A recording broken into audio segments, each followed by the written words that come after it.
So 4 weeks ago, damn, it's already been that long. 4 weeks ago, on June 2nd, Spider-Man Across the Spider-Verse, the long-awaited sequel to the animated movie Spider-Man Into the Spider-Verse, came out. Did I see it the day it hit theaters?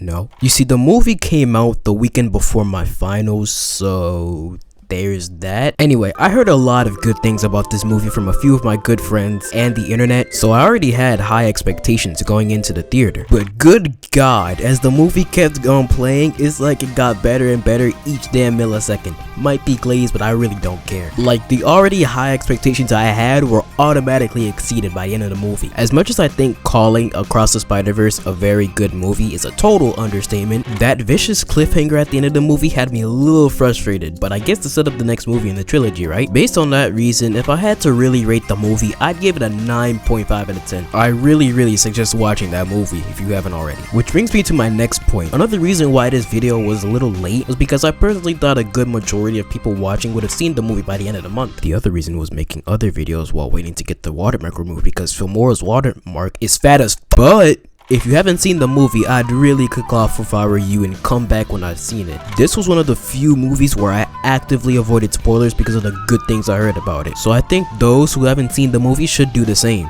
Unless you just don't care about spoilers, I guess.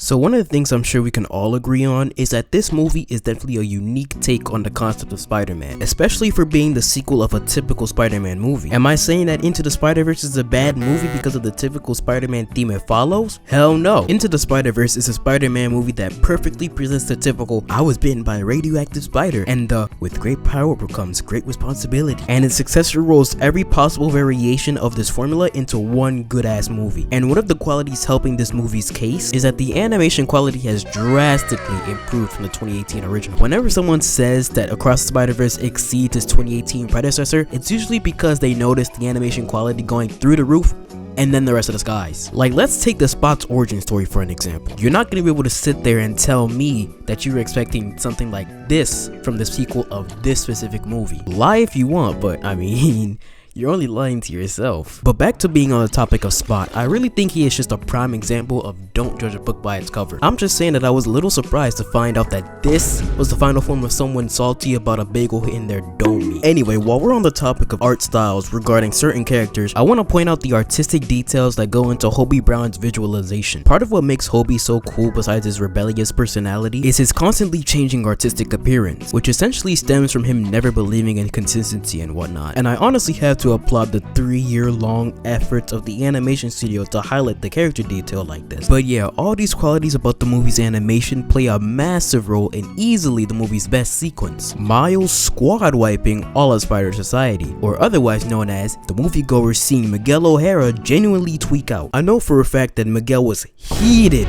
at the performance of the Spider Society. Keep in mind that everyone in this army is most likely an experienced Spider person, and has therefore been that way for far longer than Miles. Miles has been Spider-Man for a year and some change and was still able to dodge everyone. But Miguel's objective is to capture Miles because he was technically never supposed to be a spider person. But the way Miguel's sanity decomposes while doing this is so bad, it gets to the point where he claws his way up this tower, grabs Miles, and slams him into the tower's wall. And this is accompanied by a low-tier god type of speech all up in Miles' ear too. Like, this whole scene just had me feeling personally attacked in the craziest way possible. Like, I'm sorry you couldn't play dodgeball with your kids, but you gotta chill.